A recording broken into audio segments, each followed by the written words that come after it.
All right, we're back with another pick'em video. I didn't do this one last night, so it's going to be coming out a little bit later than usual. So we're going to expedite things a little bit. We're going to kind of breeze through the injury report, still kind of point out the main guys that are injured, and we'll also go over the recap of last video. Didn't make a video yesterday. Football was the main attraction yesterday, so kind of skipped out on the NBA video. Only one game there, but now we have a huge slate once again, so definitely some value out there. I'm not going to go over 9 picks. I kind of was like getting happy, like, oh my god, that one looks good, that one looks good, that one looks good. I should have kind of focused more in on the ones that I was really liking, and yeah, we're not going to be doing that today. So probably going to talk about 4 plays, maybe 5 plays in this one.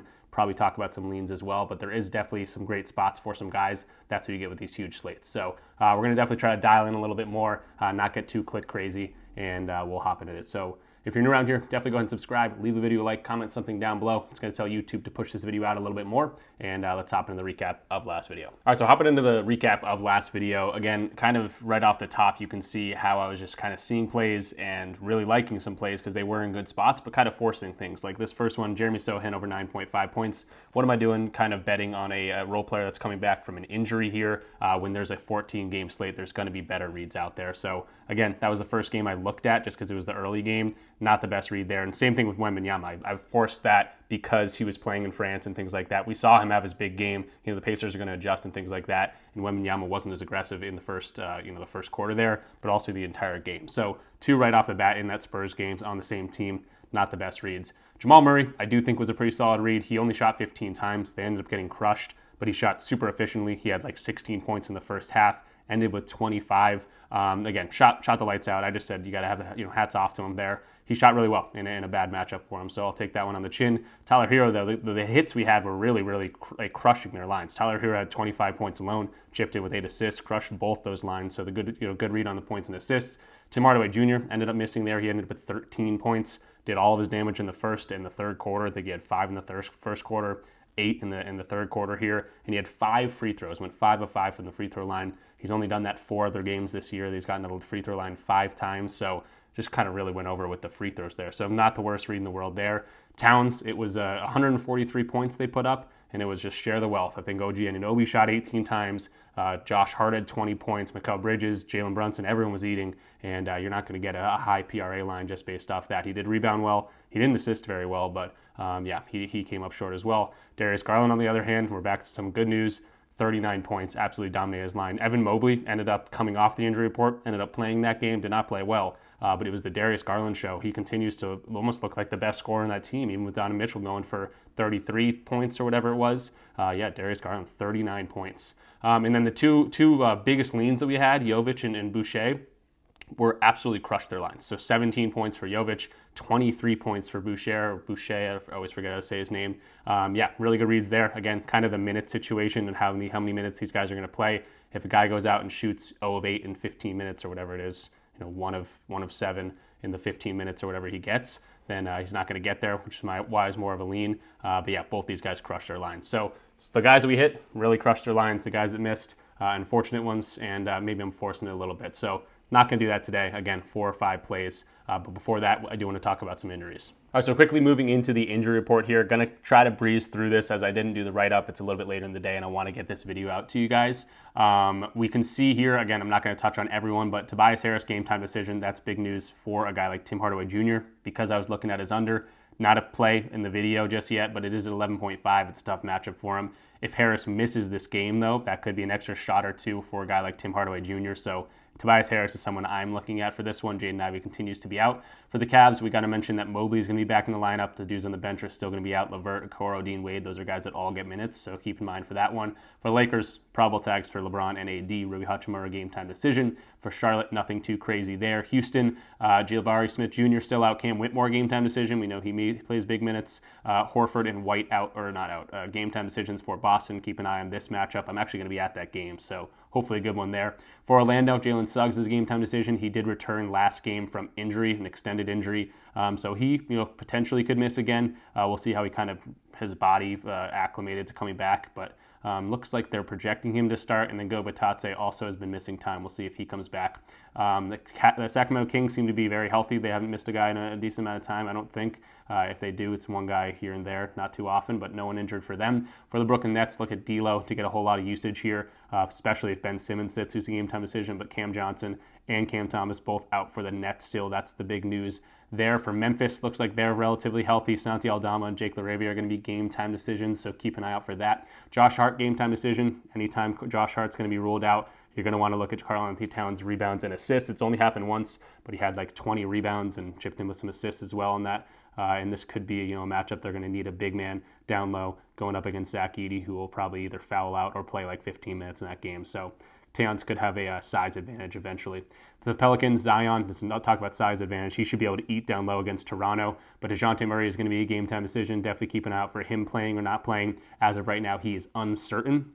For Toronto, though, quickly continues to be out. That hip's not responding very well, so we'll get a start from Davion Mitchell. Jakob Poeltl, also a game-time decision. Kelly Olynyk, Agbaji, all game-time decisions for Toronto. Either way, I don't really care who plays. I think this is a great spot for Zion to eat down low. For the Nuggets, Jamal Murray, Westbrook, Christian Bond, Michael Porter. I don't know why I'm going through the lineup here. No one's out. They're all active and ready to go. Konkar is going to be the only guy out for the Nuggets, so they should be healthy against a Chicago team. Looks like we're going to get no Kobe White again, no Torrey Craig, so those are guys that get minutes for sure. Lonzo Ball and Josh Giddey have definitely been the beneficiaries with Kobe White being out. We'll see how much time Ayo Dosunmu gets and guys like Zach LaVine and things like that. This could be a good matchup for some overs as well. The line's at 246. Jeez, yeah, that could be a great line. There's some, Jokic probably going to do his thing. Couple other guys, I mean, Giddey without Kobe White's definitely a look. For Atlanta, getting through here, Zachary Richichet, Larry Nance going to be game time decisions, and we got no Trae Young and no Jalen Johnson. This is going to be a really weird game. Probably not going to bet on it. Could be some spots for maybe Okongwu, maybe Dyson Daniels. I just don't know if we've seen a game without these two yet. I'll look into it, but nothing as of right now. You can see the minutes projections here. Bogdanovich is a guy that can score the ball if he's going to get a decent amount of usage for sure. DeAndre Hunter, we'll see if he plays. So ton of injuries for Atlanta. For Minnesota, still Dante DiVincenzo is going to be out for that team. Washington, we got Bagley, Saddiq Bey, and Brogdon. They're all out. They've been out. For Dallas, Luka's been out. A lot of these guys have been out. Kleber looks like he's going to miss time. Derek Lively's going to be out for a while. So looking at the projected minutes for Dallas, you're going to get as much time as you can handle for PJ Washington. Kyrie looks like Gafford with a ton of time. That's interesting to look at because, yeah, he is playing his old team. I like to talk about those storylines. So this could be a spot down low that he could, if he's going to get 34 minutes, that could be a spot to look. But yeah, definitely looking in Dallas with a whole bunch of injuries. Milwaukee, Giannis, probable tag, AJ Green, Middleton, both game time decisions. Bobby Portis is out, so definitely some injuries piling up for the Milwaukee Bucks. Then for the Utah side of things, they have a ton of injuries. We don't know if Kessler or Collins is going to play, but Lauri Markkanen, Sexton, and Keontae George look like they're healthy and ready to go, so that is, at least they're getting a little bit more healthy. For the Clippers, Chris Dunn, I guess the biggest news there. Christie, a couple guys out on the bench, and then Ryan Dunn out for the Phoenix team, and he's been getting a whole lot of minutes, so you can see how that's changed their minutes projections here for these guys. So that is the injury news. I went way longer than I thought. It was pretty much a normal injury report. Yeah, hopefully you guys got something from that because there are a decent amount of injuries, and that opens up some spots for some other guys. That's going to be a perfect transition for this play, which is going to be the first play of the video, and it's going to be Otto Thompson over his 15.5 points and rebounds going up against the Cleveland Cavaliers. So you can see the shot chart. Nothing too crazy. Osser's kind of a guy that does all of his work in the inside the three-point line. Not a guy that's going to shoot threes. Doesn't shoot them well. And you can see transition and spot up are the two main scoring methods for him. Cleveland obviously a pretty good defense, but they're not like locked down in either of these spots. And I think Otto Thompson's just going to get the time. Today you can see he's hitting 3 straight games, and you can kind of see his uptick in trends of minutes. That's that blue line right here, and he doesn't get a lot of time. I don't know what it is with these Thompson brothers. The Rockets did the same thing with Amin Thompson. Doesn't get a ton of time, and now they're like, oh, he's actually pretty good, and now he's getting 40 minutes a night. I could kind of see that same thing happening with Otto Thompson, especially with Jaden Ivey being out of the lineup, and potentially no Tobias Harris, like we kind of mentioned in the injury report. You can see the projected minutes for Otto Thompson is going to be 25 minutes, and we can see in games that he's getting that much time. As I tick up this minutes little chart here, you can see the hit rate goes up as the minutes go up, obviously. 20 minutes here, already a 58% hit rate. If he's going to get 25 minutes, this is an 80% hit rate. He's only got 5 games that he's gotten this much time, but that's the projection, and his minutes have been trending upwards. I could see him using this, especially in a situation where I don't love the matchup for Tim Hardaway Jr., I don't love the matchup for a guy like Malik Beasley. They could definitely lean on Otto Thompson's athleticism and things like this in the matchup. Now, he did play he didn't play that team. So he didn't play the earlier matchup against them, so don't have any head-to-head news. But again, I do like the upward trend in the minutes. And the big thing here is they did just play his brother, Amin Thompson, twin brother, they're exactly the same in terms of, not skill, but they are built the same and they kind of do play the same way. Otto Thompson definitely the better player right now, but he gets a ton of minutes. And we can see that he had 23 points against them. If I go to the rebounds here, we can see he also had 14 rebounds against them, and he had 16 rebounds against them earlier. So he played them back to back. Now they get Otto Thompson. I expect him to kind of do not the same thing. He's not going to get that many, but 15.5 points and rebounds. That's looking like a pretty good spot. He's also played more minutes with Jaden Ivey just out of the lineup, so we see a better hit rate right off the bat. And he only needs 22 minutes. In all the games without Jaden Ivey, if he sees at least 22 minutes, he's over in most of these games. So 7 games without Ivey playing at least 22 minutes. This looks really good. And again, we just saw his twin brother kill this team. So loving Otto Thompson. Going to be the first play of the video. And then moving into the next play here, we talked about it during the injury report, but Zion should have an absolutely perfect matchup to score the ball. The only hesitancy here is that he has been, in conditioning in some sort of rest situation for a lot of these games. He did miss a few games here, but returned last game, ended up playing 26 minutes, but had another good matchup where he had 28 points. He also did well assisting the ball, or I guess rebounding the ball. He had 11 rebounds, 14 rebounds in his last game. So I'm inclined to look at his rebounds. I'm inclined to look at his points here, and I think I'm just going to land on his points over at 21.5. You can see this is a perfect matchup for him for how he scores the ball. First of all, 54% of his shots come at in the restricted area, and also 42% of his shots come from the other restricted area. So like all in the paint here, which they are decent in terms of minimizing the non-restricted area paint, but he's going to do most of his damage down low right at the rim, and they don't have anyone that can stop him down there. Again, free throws is going to be a big thing. They're literally dead last in free throws. Zion gets to the free throw line a decent amount, says most in terms of his scoring. 20% of his scoring comes from the free throw line. And then you got isolation, transition, and obviously the amount of points he scores in the paint. You can see guys in his position have been killing this team. Banchero, Viporis, Middleton. Maybe Banchero's the most comparable guy in terms of all those guys. But a lot of dudes that do a lot of their stuff at the rim are going to be doing pretty well against this team. So I think it's a perfect matchup for him. Again, you can kind of just see it based on the colors. All the ways he scores, none of them are bad in terms of this matchup. They're bad defensively for a guy like Zion. So I think he's going to be able to do a lot of his work down low. Again, he's been scoring pretty well. His hit in the last 2 games. We can see his minutes starting to creep back up. If he can get 26, 27, 28 minutes, that's going to be just icing on the cake. If he gets over 30, I think this is a shoo-in for Zion. So I'm looking at his points at 21.5. Looking at kind of at his rebounds as well if you want to add that combo, because he's been rebounding really well, and I think he's going to be a monster on the court today. But I do really love this matchup for Zion going up against kind of a centerless team, especially if Jakob Poeltl doesn't end up playing. He's a game-time decision right now. Zion should just be able to feast down low. Moving to the third play, we got Paolo Banchero here going up against the Miami Heat. Now you can see his chart doesn't look amazing here, but we've talked about Paolo for a pick a few videos ago, probably about a week or so ago, and we talked about all these games kind of being more like outliers. I think I found a problem with any one of these games that he went under, like this one against the Nuggets. He shot 4 of 16. In the most recent one, he shot 1 of 14 when he had 17 points against them, or points and rebounds against the Trailblazers here. So the games he's missing, he's just shooting horribly. And then in these games, obviously his minutes were low. He's on the minutes restriction. What I'd love to see is he got 40 minutes last game against the Detroit Pistons, and he crushed this line with 41 points and rebounds. His points line's too low for me. It's at 22.5. I like his rebounding potential as well. And he did play this Heat team earlier on in the year. Yes, October 23rd was a while ago, but he had a really good game. 44 points and rebounds together in that game. Chipped him with 11 rebounds, so you can do the math on the scoring there. But if he's going to get the minutes, if his minutes are going to start trending upwards again, 40 minutes last game, I love to see that. And if he can get anywhere above 35 minutes, this is looking better and better. So if he shoots 1 of 14, he's not going to get there. If he shoots 4 of 16, he's not going to get there. But I don't hate this matchup for him. As you can see, they are a pretty good restricted area defense. He's got to deal with Bam down low. But I do like to see that he had pretty good success against his team earlier on in the year where they won by 19 points. He only played 31 minutes. And again, he went for however many points that was, 33 points and 11 rebounds. So I love the minutes trending upwards. That's something I definitely look into.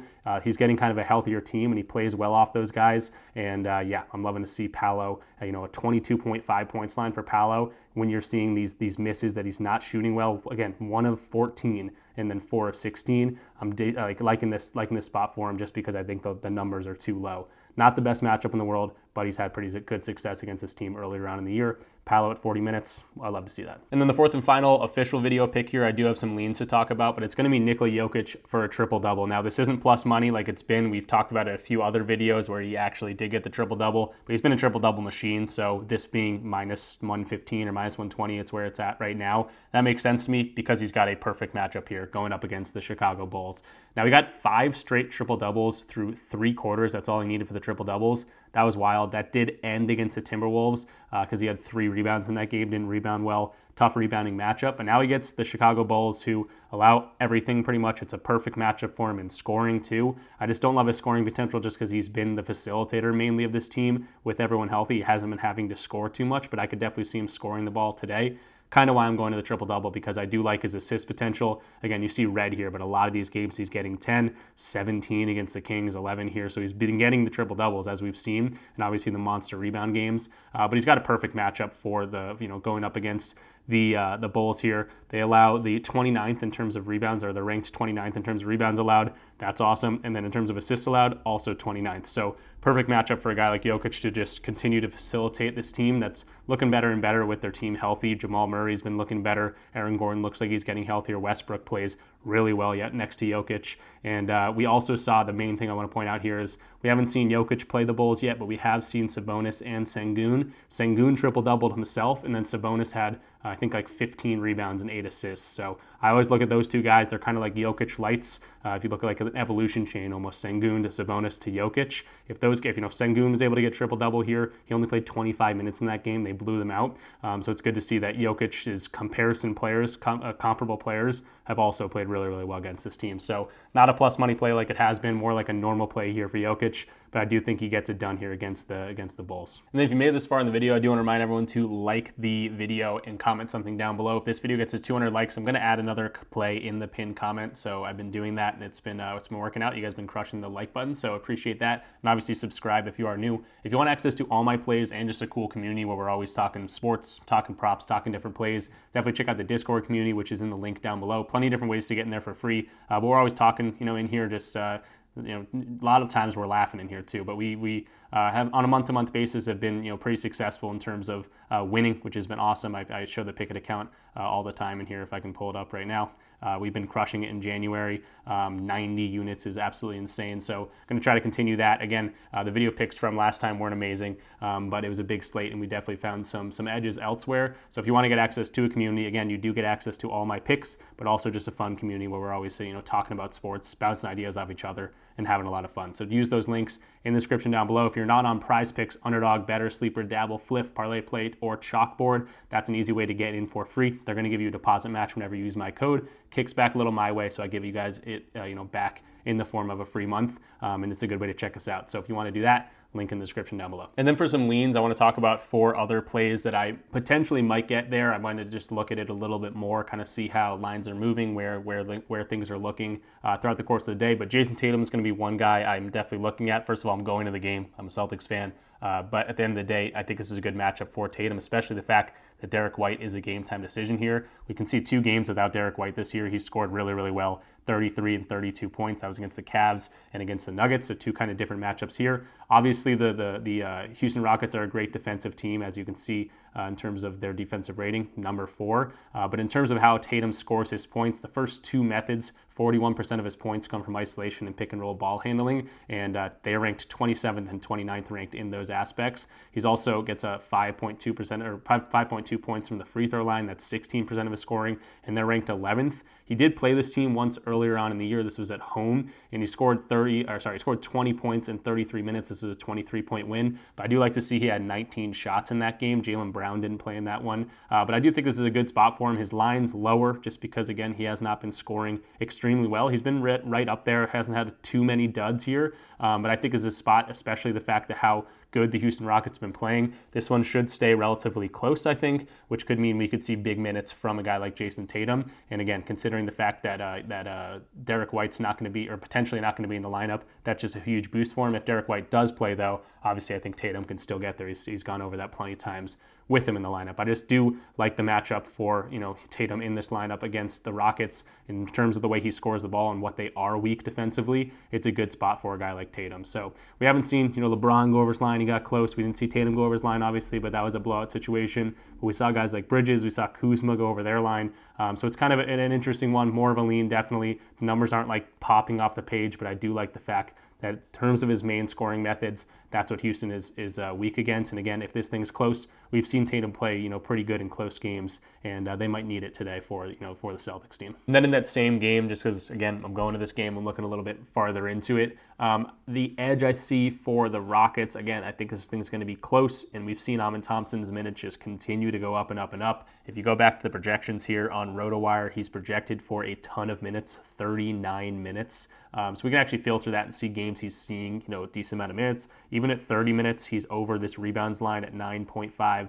Over in this at 57% of games. As this goes to like 35, this is over in 60% of games, averaging 10.9. So obviously, if he's going to get the minutes, I do like his rebounding potential. His scoring potential doesn't look amazing just because of the fact that in terms of the two main ways he scores the ball, they defend this pretty well. But in terms of paint defense, I think he could get some points. So I was looking at his double-double is what I really wanted to get to. It's not the best in the world. I thought I'd be able to get plus money. It's like minus 105. So maybe the better way would just be going to the rebounds at 9.5. I think it's like minus 120. But I could definitely see him getting a double-double in this one.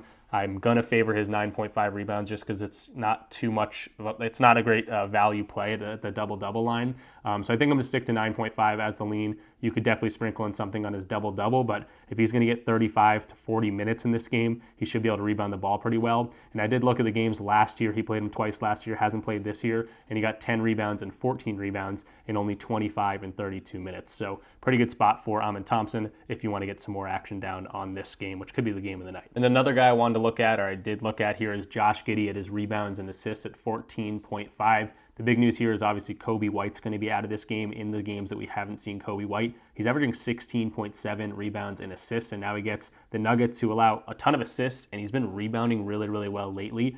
So I think if he chips in with his normal amount of rebounds and then can get some extra assists here, I think this line's looking really, really good. But again, more of a lean here just because, Josh Giddey's not a guy I completely trust. But if he's going to be seeing, 35 minutes or whatever he's been getting most of these games without Kobe White in the lineup, this outlier game where he had 24 minutes, you could look at that if you want to. But if this one stays at all close, the Nuggets could blow these guys out. But if Giddey gets, 30 plus minutes without Kobe White handling the ball, he'll have most of that responsibility, should be able to get some rebounds, and he's got a great assist matchup here for today. And then I do have one more play I want to talk about in this one, but before that, I want to mention Sleeper because they have an awesome promo going on right now when you use my code, which is RICH, R-I-C-H, pretty simple code, and it's play 5, get 55. So if you're new to Sleeper, definitely check them out. I'm also going to be doing a giveaway for people that sign up for Sleeper, so let me know in the comments down below, or let me know in the free part of the Discord. Say, hey, I use your code for Sleeper. I'm going to give you a free month. You're going to get this awesome play 5, get 55 deal. Literally, all you got to do is play $5, and they're going to give you $55 in your new account, which is awesome. And that's going to also enter you in the giveaway when you're a new user and you sign up using my code. The giveaway is going to be for $200, which is a nice little chunk of change. And it's going to be for a certain amount of people that use the referral. So I don't know how many people are going to be taking advantage of this. I'll be able to gauge that as this video goes out and the next few videos will go out. But I also want to mention the fact that Sleeper gave us a $50 protected play last Super Bowl. So I want to start pushing this a little bit more, thinking they might do something similar. I don't know if they're going to, but if they give us another $50 protected play or something like that, that would be pretty sweet, towards the Super Bowl. But yeah, this is a pretty sweet deal already. Play 5, get 55. You're going to get entered into a $200 giveaway that I'll do in probably towards the Super Bowl. So in about 2 weeks or so, 2 weeks or so. And yeah, Sleeper's an awesome app. It's very similar to a lot of the fixed payout systems, but they give out a lot of different fluctuating payouts. So you can do like triple double lines for plus money over there. And it's a good little parlay app that I use a decent amount. They also give discounts every single Wednesday. So definitely want to push Sleeper a little bit more. Again, giveaway. All you got to do is use code RICH when signing up as a new user. Play 5, get 55, and that'll enter you into that $200 giveaway that I'm going to do. And the last play is going to be James Harden going up against his old teammate, his good buddy, Kevin Durant. I guess double old teammate on the Thunder and obviously on the Brooklyn Nets. But he's been playing really well. He scored 40 points against the Bucks just recently. And he also plays pretty well against or alongside Kawhi Leonard, who's going to be active in this one too. We can see games with Kawhi Leonard. This isn't just going to be a points line. It's going to be chipping in with some rebounds too. But he averages 22.4 points in games that Kawhi has played. And then I really like the rebounds here, averaging 6 rebounds in games Kawhi's played. But he's also just been rebounding really well throughout the entire season. Now, he's played this team twice already. He scored really well. He rebounded really well. So the line I'm going to get to here is points and rebounds at 26.5. The 2 head-to-head matchups, he had 41 and 35 points and rebounds. That included 10 rebounds and 12 rebounds in those. So you could really just look at his rebounds line. It's probably pretty juiced over 4.5. But that's why I'm comboing it with the points, because he has been scoring well. Does score really well against this team. And even with Kawhi in the lineup, he's been scoring well. Kawhi's not going to get more than 25 minutes anyway, and it's really been the Harden show down the stretch of these games. So definitely a lean, just because I don't 100% trust Harden to score the ball every single game, but he's been rebounding really well, which is why I like this. You can see the scoring chart. They give up a whole bunch of above-the-break threes. He scores really well against teams that do that. Isolation's not the best matchup for him, but he can get to the line. He's a pick-and-roll ball handler, that's where 20% of his points come from. And you can see in terms of the positional players that, and there's nothing that like plays exactly like him comparison, but by position, some of these guys have played well, some of these guys haven't played well, so kind of more of a lean here. But I do like Harden in this situation, going up against his old buddy, a guy he's played really, really well against in the past, including this season. So I'm liking Harden here, 26.5 points and rebounds, kind of for the last lean. So that's going to do it for this one. We talked about 4 different plays, broke them all down, then we talked about 4 different leans, so 8 different plays to hopefully, get you guys an edge. Don't have to tell me exactly, but if you agree with the research and what it went into making the play, definitely go ahead and consider them. Also, the last thing I want to point out, again, Sleeper, check it out, $5, play $5, get $55, use code RICH or the link in the description down below. This is also going to enter you into a $200 giveaway that I'll probably do on Super Bowl Sunday or maybe the Monday after. They gave us a $50 predicted play last Super Bowl. They might do something like that again. I haven't heard anything about that, but also a pretty sweet deal there. They do discounts on Wednesdays and Sundays. It's a really cool app, so definitely check them out if you're new. But again, $200 giveaway that I'll be giving away to one person that does that once we hit a certain referral amount that we're going to try to get to. Not sure what the total amount's going to be, but I'll let you guys know as we send out a few more videos and see how the traction's going on it. But yeah, could be a pretty good spot for you guys to get a quick $200 in that giveaway. So check out Sleeper, and hopefully we have a good day of betting. So hope you guys enjoyed the video. Again, if this gets 200 likes, I'm going to add another play in the pinned comment down below. Ton of games, so it should be a fun one. I'm going to the Celtics-Rockets games. The Rockets have been playing really, really good. Celtics not so much. We'll see how that one goes, but hopefully they can hold it down at home, hoping for a Celtics win, but also just a good game. We did look at 2 plays for that game as well. So again, leave the video a like, comment something down below, subscribe if you are new. Good luck with all your bets. I'll see you guys in the next one. Peace out.